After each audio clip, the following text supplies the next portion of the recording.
Charing Cross Station was a heaving tangle of nervy women and grizzling children, cross old people, worried men checking their watches, bewildered young boys in uniforms. Territorial Army, Ada guessed, or reservists. Sailors and soldiers. The occasional ARP volunteer elbowed his way through the crowd. "Keep to the left!" People took them seriously now. "Air raid precaution," as if they really did have a job to do. A train to Kent was announced, and the shambles surged forward, a giant slug of humanity. Ada stood her ground, shoved back against the crowd, banged her suitcase against other people's shins. "Wash out, miss!" The frenzy of the scene matched her mood. What if he wasn't there? What if she missed him? She realized that she had no way of contacting him. He didn't have a telephone.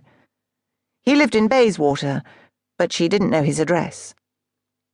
A woman pushed past her with 2 children, a boy in grey short trousers and a white shirt, a girl in a yellow smocked dress. In fact, Ada thought, she knew very little about Stanislaus. She didn't even know how old he was. He was an only child, he told her. Both his parents were dead, as was his much-married aunt. She had no idea why he'd come to England. Maybe he was a spy. This was daft. She shouldn't go. She hardly knew him. Her mother had warned her. White slave trade. Stick a pin in you so you fainted and woke up in a harem. And all these people. Soldiers. ARP.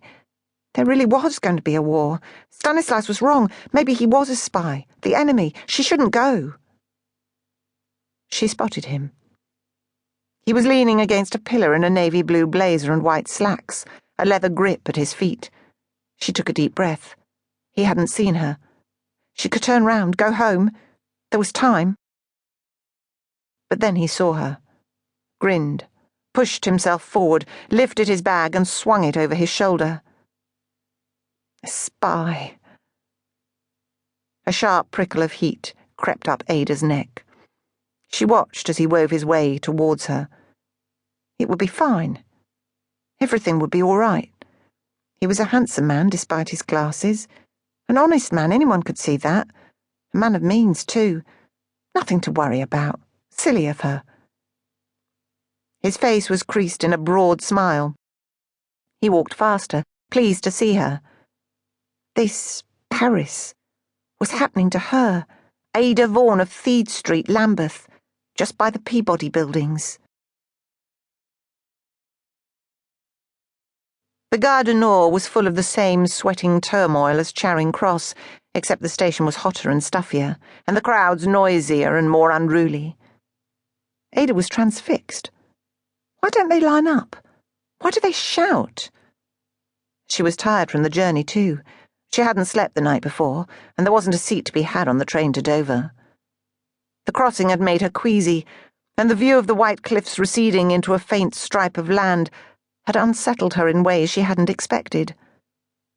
Worry hammered in her head. What if war did come? What if they were stuck here?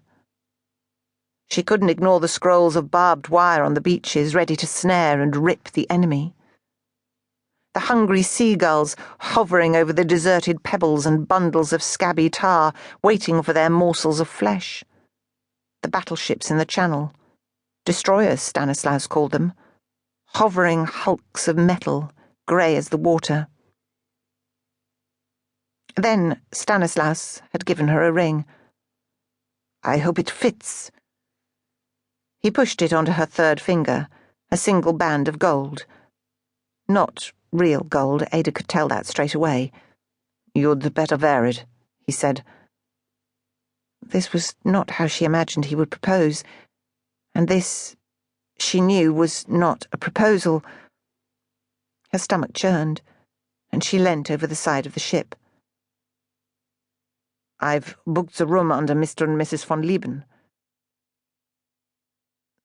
"The room?"